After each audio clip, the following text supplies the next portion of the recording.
Buckle up because this situation with Jonathan Kuminga just keeps getting more complicated by the day.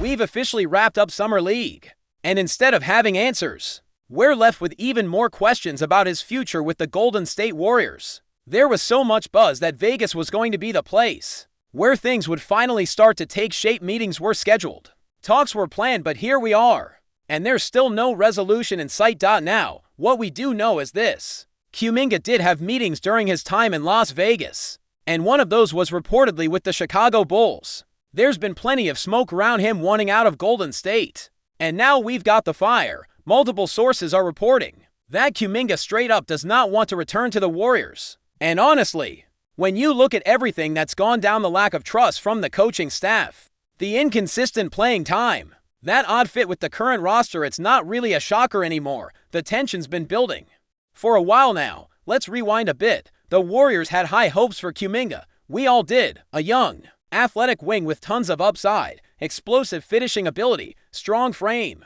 and solid defensive tools. He showed flashes last season, real flashes, but he also disappeared for stretches, especially when it mattered most, and that's where the problems start to reveal themselves. Steve Kerr, for all his brilliance as a coach, clearly hasn't figured out how to fully trust or utilize Kuminga within the Warriors system.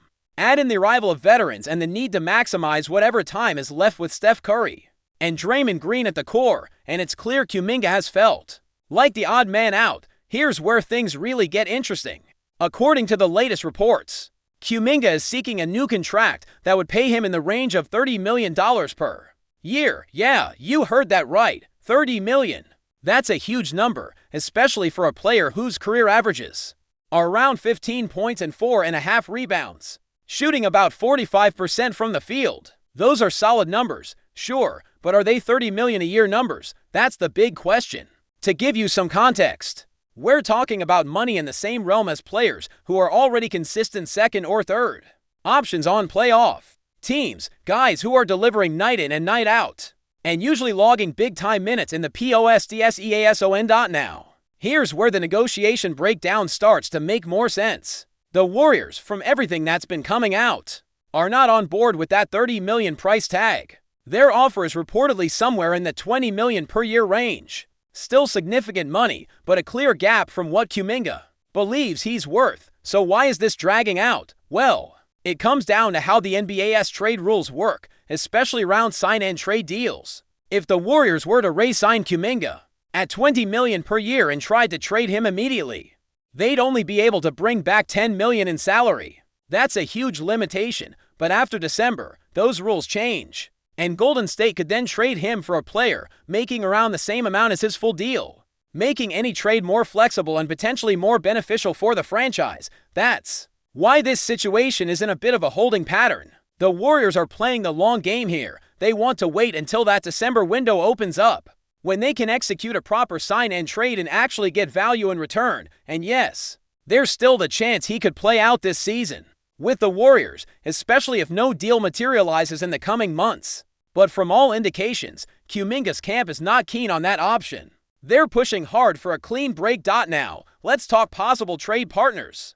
The Bulls are the most frequently mentioned team in all this. There's real interest there. One name that keeps popping up is Dosunmu. Solid player, a little inconsistent shooting-wise, but he's a tough defender, can handle the ball, and would give the Warriors some needed backcourt depth. He averaged around 12 points and 3.5 rebounds last season, and his size and athleticism could make him a nice piece in the Warriors' rotation.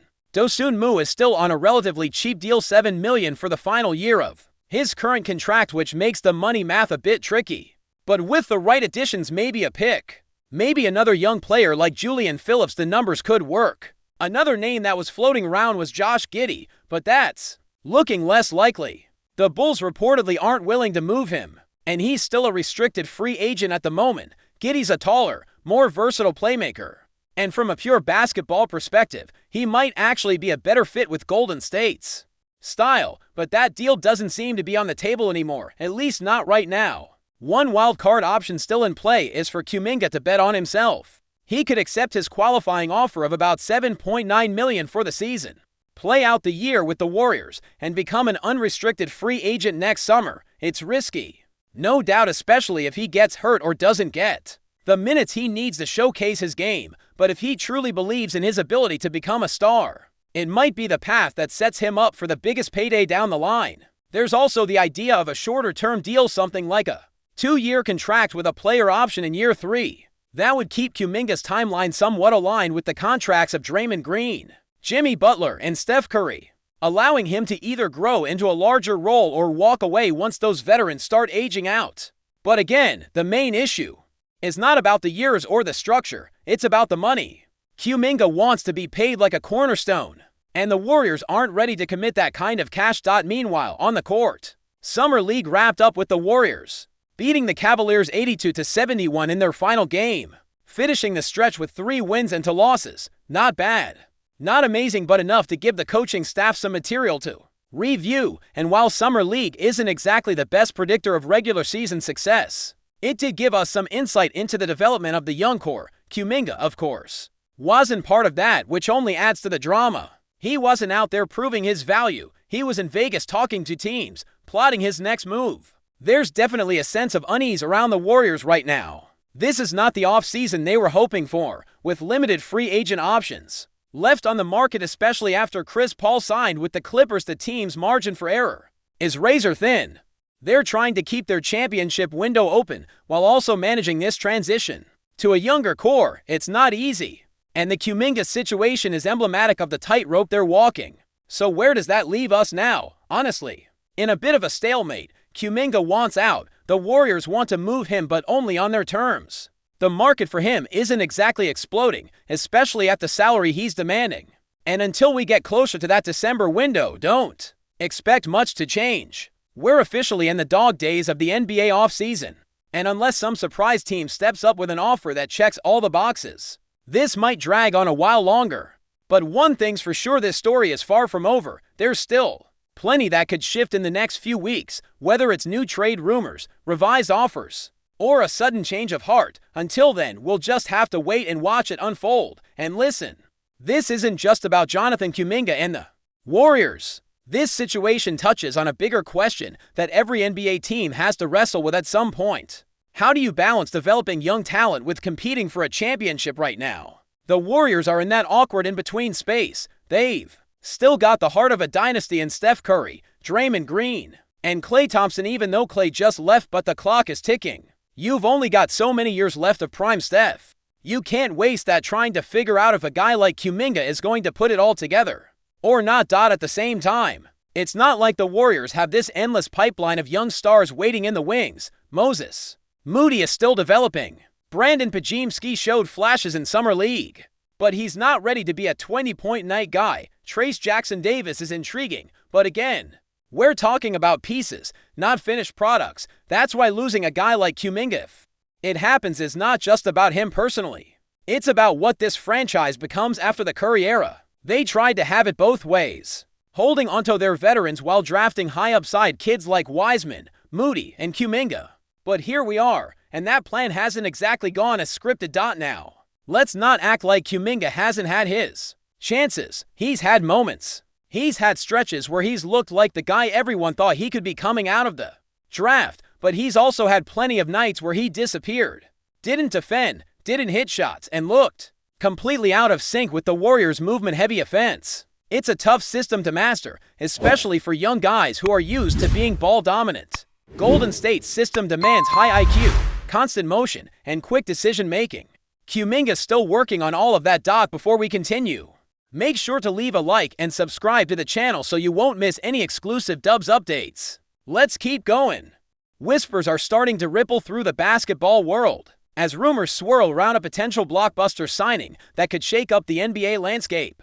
The Filipino phenom, Kai Sotto, is reportedly on the verge of inking a 4-year deal with the Golden State Warriors. While nothing is official yet, insiders close to the situation suggest that the Warriors see immense potential in the towering 7'3" center, who has been turning heads across international basketball circuits. Kai Sotto, often hailed as the next big thing from the Philippines, has captivated fans with his unique combination of size, agility, and skill. His journey has been one of steady progression, from dominating local leagues to impressing scouts overseas, and now, it seems, he might be stepping into one of the NBA's most iconic franchises. The Warriors, known for their sharp eye for talent and innovative playing style, could offer Sotto the perfect environment to develop and showcase his abilities on the biggest stage. Although the deal is still under wraps, the buzz surrounding Sotto's potential move to Golden State is hard to ignore. Basketball analysts speculate that adding such a rare international talent